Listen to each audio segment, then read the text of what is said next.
Alright, so welcome back to F1 Manager. Now, last episode was a bit of a shambles, really, to say the least. It was a soaking wet Monaco Grand Prix. Qualifying went pretty well. Teo Pourchaire managed to get into Q2 once again, but it's this recurring pattern of everything that can go wrong goes wrong. Pretty much, a couple of things that happened is Giovinazzi was on a intermediate strategy where he wouldn't stop throughout the entire race, and then on lap 30, I only just realised that he was 5 minutes behind P21. Then there was a red flag, and without me realising the conditions had switched back to full wets, I left both my drivers out on inters, so we ended up having some really bad finishes, and it was a really poor race. Now, there are some things to go over before we head into today's race weekend at Canada.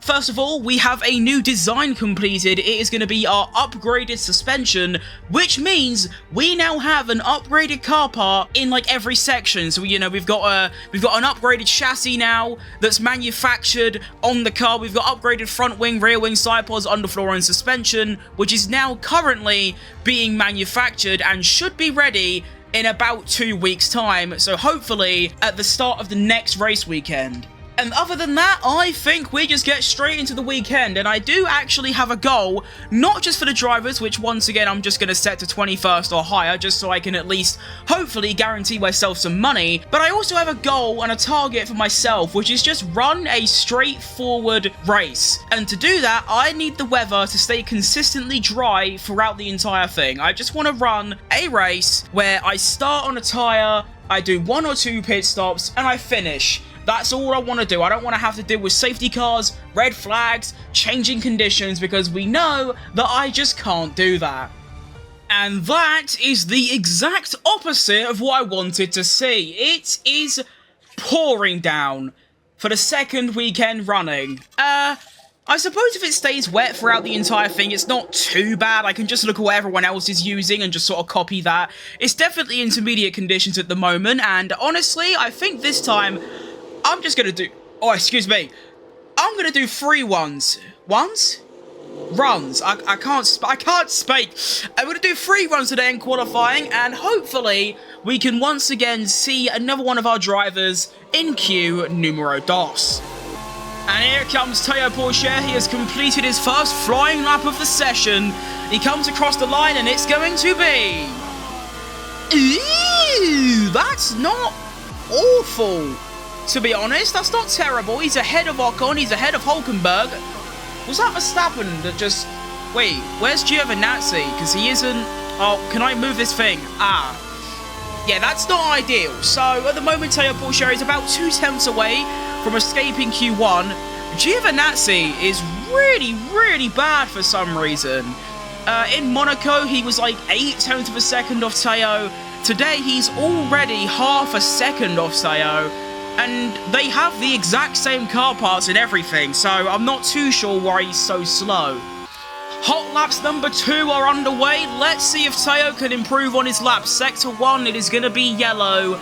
That's not really what I wanted to see. Sector 2, which is just... where is Sector 2? It's there, and it's going to be double yellow for both drivers. That is not what I wanted to see. So Teo across the line... obviously doesn't improve, and to be fair, no one is improving at the moment. I suspect the rain might be getting a little bit heavier. I think it has anyway, which of course makes the inters less usable. So there's a fairly decent chance that the drivers are going to stay in their current positions. Alright, so it's the final hot laps of the session. No one else is going for a hot lap, but the rain has got a lot lighter, so maybe at the very end the inters could actually become quite good again. Now, I don't know if 60% rain is going to be enough, but we'll see. We might as well watch Teo Pourchaire on his final lap of the session. Through Sector 1, it is going to be yellow, and even though the rain has got a little bit lighter, I don't think it's going to make too much of a difference. Here's Giovinazzi. He's about to make his way through Sector 1 as well. And it's going to be yellow, so let's be honest, they're not going to improve. So across the line comes Teo Pourchaire, and he stays P17, and Giovinazzi, making his way across the line now, is going to stay in P22. I thought that maybe at the end there was a chance, but realistically I wasn't expecting much. So that's a little bit annoying, missing out on Q2 by 0.2 of a second, which isn't an awful result, but, you know, it was so close, but so far, as they say. And Giovinazzi, once again, with an awful qualifying performance, you know, 0.2 off P21, almost half a second off his teammate. It's not looking good, Gio. We need you to shine. You're supposed to be the experienced one, the leader, but you're really not doing it at the moment. For those interested, here is the Q3 final results. Max Verstappen takes pole by nearly 0.3 of a second over his teammate, and Lando Norris half a second back. I still don't know why Checo is so unbelievably good in this game. I'm not complaining. I love Checo, my favourite driver by far, so it's nice to see him up there, but let's be honest, it's not all too realistic, is it? Alright, so here are the strategies we're going to be running for today's race. Théo Pourchaire is going for a hard stint with some very strong pace, followed by 2 soft stints, and Giovinazzi is going for sort of similar, but not really, a soft to medium to soft, whilst all on the, you know, average pace. And I was thinking to myself, is the reason Giovinazzi is so slow, is it because of the car setup confidence? As you can see, Théo Pourchaire, 90%, and there's not really anything I can do to make it better. But 90 is very, very good. Last episode, it was like 99, I believe. But what else can I do with this setup to make it better? Like, the cornering is basically there. The straights and the braking stability are in the middle of what he wants. So why are they only good? Why are they not great or optimal? I have no idea, but yeah, I'm looking forward to this race. I think these strategies are nice. I need to make sure that I underfuel the cars by 1 lap, because that is what you're supposed to do, apparently. And without further ado, let's start this race. And here we go. The Canadian Grand Prix, round number 9, I think. Those lights went out very, very quickly. My goodness, right. Let's immediately put our drivers onto the push settings, just for this opening lap. You need to be on aggressive, and you are also good. Now, looking at the leaderboard, Théo fighting with Kevin Magnussen for P16. Go on, lad, you can do this. Giovinazzi stuck behind Pierre Gasly off the line. It's not really what you want to see, but, you know, we move. Out the final corner, the sun, that's not the final corner, I've just realised, it looks like it, but the sun is shining all of a sudden. You can already see Théo has a 1.5 second gap to Kevin Magnussen already. That is troublesome. Oh no, wait, he's back within a second. Okay, cool. And I believe that Magnussen is also on the hard tyres. Let's check that out. Yes, he is. Valtteri Bottas on the softs, Esteban Ocon on the softs, Zhou Guanyu softs. Oh, that's going to be quite tricky. I feel like Théo might lose some places here, but that's not too bad. You got to take into account that Théo is on 2 lap harder compounder tyres, and he is obviously going to be out for a lot longer. So I reckon now we can put them back onto neutral, balanced, neutral. They should leave them on deploy for a bit longer, because they do actually have some ERS left. And then we'll wait until it gets down by a decent amount. We'll go to about there, and we'll put it back onto neutral. Okay, so now it's all about looking at the tyre temperatures, making sure they're not getting too high. And from here on, hopefully, I can just run a normal race. Hang on a minute here. Théo Pourchaire potentially going for a move on Kevin Magnussen down the inside of turn 1. That'll be a fantastic move. No way is he going to do a switchback. Oh, no, never mind. He's just, okay, you know what? Sure. Unlucky, mate.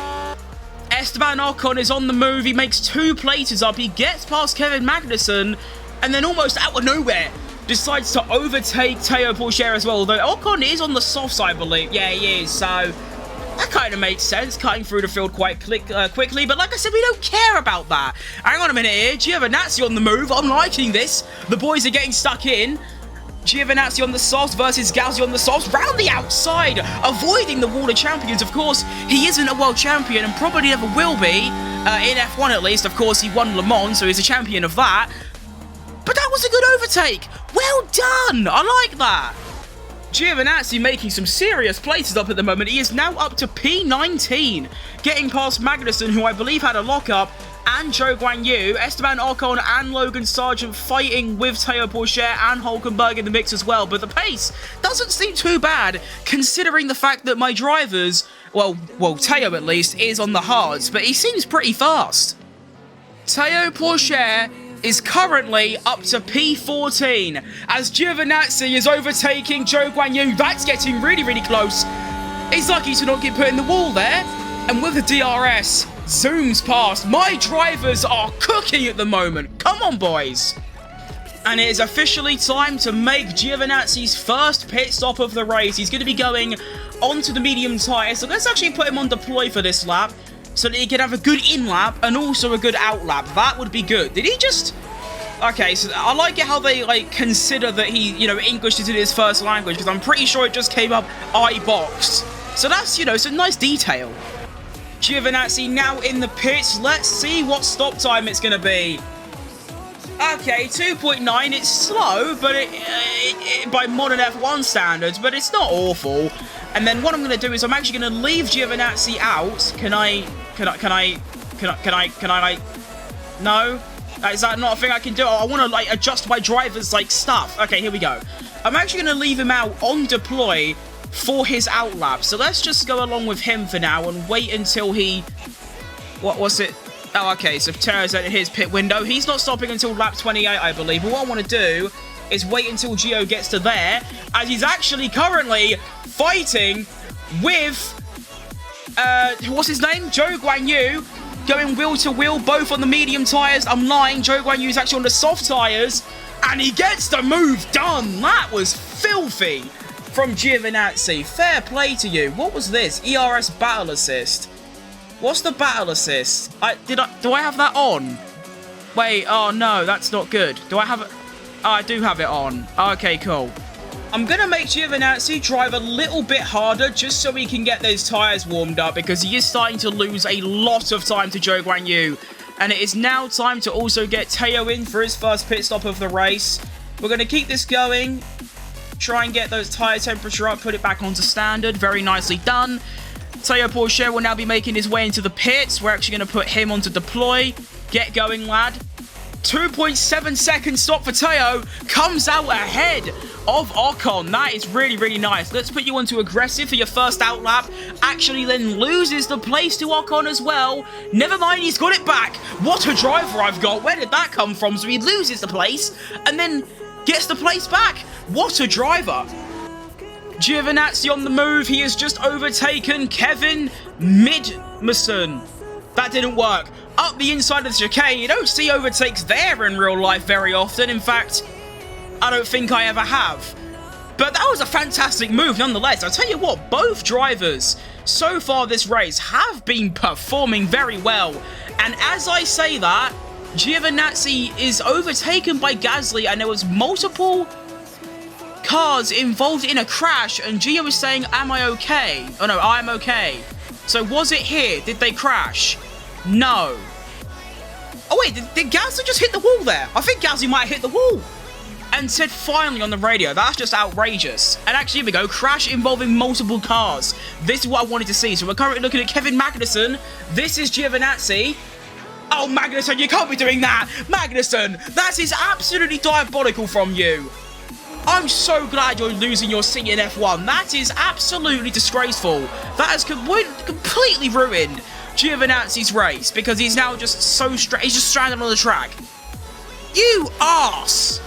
Somehow Giovinazzi didn't suffer damage from that either. I'm not sure how he's managed that, but fair play. Are you... what? Wait. Giovinazzi has been given a penalty for that. Okay. So, I mean, they got the stewards realistic at least, with their absolutely barbaric decisions. Okay, so Magnussen sends it up the inside of Giovinazzi, clocks into him, and Giovinazzi gets the penalty. Yeah, surely. Yeah, that makes sense, doesn't it? There has been another crash involving multiple cars, but it isn't with one of mine this time. This is the other half of Hulkenberg doing exactly the same thing as Magnussen nearly sends it up the inside and the other driver wasn't ready for it. It is a little bit different, I guess, because Magnussen literally sent it blindly. Hulkenberg was at least slightly alongside, but both Hasses with some very, very wacky maneuvers.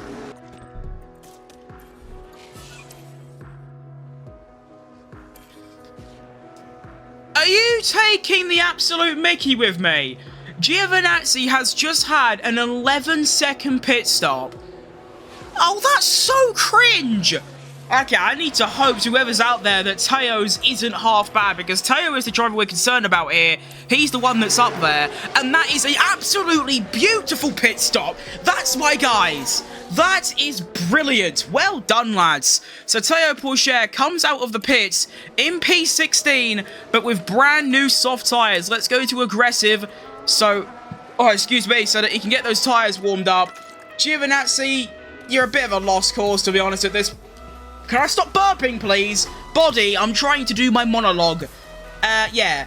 Giovinazzi, you're pretty much a lost cause at this point, to be honest, mate. I'll put you on aggressive as well so we can warm the tyres up, but, yeah. So the main battle that we're looking at on track now is Teo Pourchaire versus Esteban Ocon for P14, which if we can get that, that is a fantastic result. 10 laps remaining. Lance Stroll has a mechanical fault. Giovinazzi actually passes him.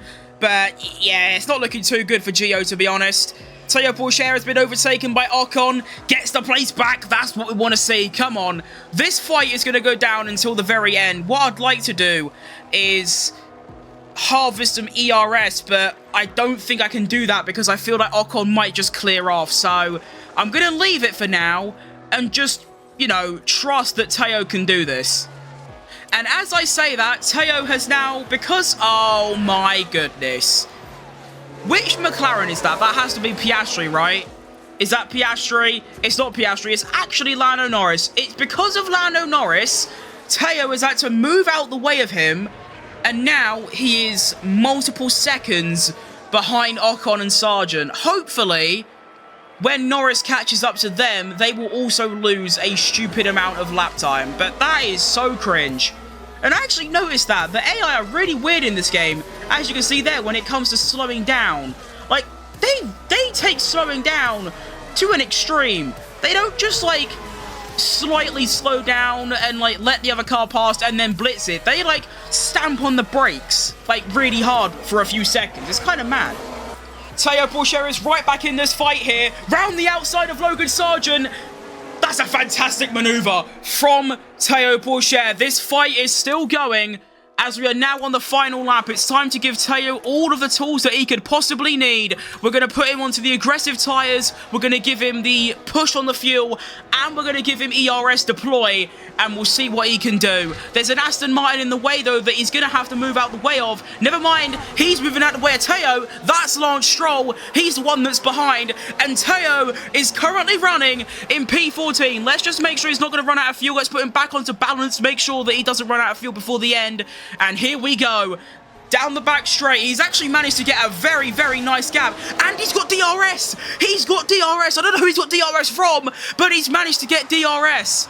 Please tell me the race ends now and it's not another lap, because if there's another lap, he might be finished. Out of the final corner, let's put him back onto neutral. Please tell me this is the end. It's not the end, is it?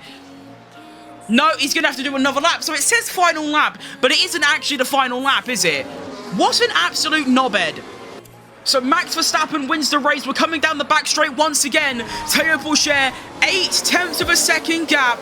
Come on, do it for the boys. Put you back onto deploy, because you've got some to spare. And what a race! Finally, I have something to rejoice over. Let's go! I know P14 ain't nothing revolutionary, but I believe that is our best race finish of this season. And not only that, but I actually ran a strategy that not only worked, but nothing went really that wrong. The only thing that went wrong was Magnussen dive bombing Antonio Giovinazzi. But with Teo, that strategy was pretty much flawless. The only thing that I could have done better is I accidentally left him out for one extra lap. But that was it. Everything else was pretty much bang on. I don't know if there was anything better I could have done. I'm not entirely sure with the strategy, but the actual strategy itself was ran very, very well. I am chuffed. Max Verstappen wins. Checo Perez finishes second. Don't know how. Leclerc finishes third with his shining matte hair. Oh, never mind. It's back to being all like messy and spiky. Okay, cool. And of course the drivers with their completely black eyes as well. So here's the final finishing order for the race. Red Bull 1-2, you just saw the podium. Daniel Ricciardo and Yuki Tsunoda, P5 and 6 in the RBs. What is going on there? Fernando Alonso finishes P7 as well, and wow, it's a really interesting looking top 10. Lando Norris P11, that's really bad for his championship fight. Just like in real life, there wasn't really a championship fight on in the first place. It's just, yeah. And then Théo Pourchaire finishes 3 places higher than where he started. I am so unbelievably pleased with that. Well done, lad. Here's the Drivers' Championships, where of course Max Verstappen gains 25 points over Lando Norris. And again, just like in real life, the title fight was never really on. It's just people like to pretend it was. So Lando Norris now about 73 points or something behind Max Verstappen. Not ideal. Sergio Perez catching up to Lando. It's going pretty well. But Théo Pourchaire moves up a place in the Drivers' Championship. Let's go. The Constructors also currently looks like this. Red Bull currently lead by 106. That's quite a lot after just 8 or 9 races. But the thing that we're here to look at is the pit stop fastest award thingamajig, because we had a 2.6 second stop. That could be top 10 worthy. Are you taking the absolute mickey with me? You're telling me that every team managed a 2.6 or better? I mean, look, 2.6, 2.7, 2.9, and then 6.8, which, and the car was released too early, apparently. That's not ideal, but that's really cringe. I mean, we still sit 9th out of 11th here, but I really thought that that was going to be good enough. But, I mean, a 2.3, 2.4, that's very, very fast. So, looking at the post-race data, James Key actually reckons that we should have done a one-stop strategy, which I suppose that could have worked. Just do a medium to hard, but I don't know. I didn't even consider the one-stop. I just sort of always thought Canada was a two-stop. I don't know. I guess we'll never know. I mean, unless I wait an entire season and do it then, we will never know. Once again, I like it how he tells us the main problem with the car, but no matter what it is, it says that our car underperformed here and it wasn't suited to the track. So the next Grand Prix is going to be at Spain. What is wrong with your cars now? Rear wing, high risk. Oh, this is not looking too good. Okay, so your cars are sorted. That's going to be all from me today. That was a fantastic episode. Finally, I have something to cheer about, something to be happy about, because for the first time, it seems, this entire series, apart from maybe the first episode, everything went smoothly. The strategy was smooth, the pace was smooth, both drivers were fantastic, apart from Giovinazzi getting clarted into by Magnussen and then giving a penalty for that, which I still don't really understand. But, you know, they were both great. Strategy was great, the conditions were great, it didn't start raining all of a sudden, which is where everything starts to go wrong. That was just a really, really solid episode and a really solid race. So next up is going to be the Spanish Grand Prix. I hope to see you lot there. Thank you very much for watching. Make sure to like the video because it helps out extremely. And don't forget to subscribe because I'm trying to hit 1.4k by the end of the year. So thanks for watching, and I will see you lot next time. Goodbye. See you.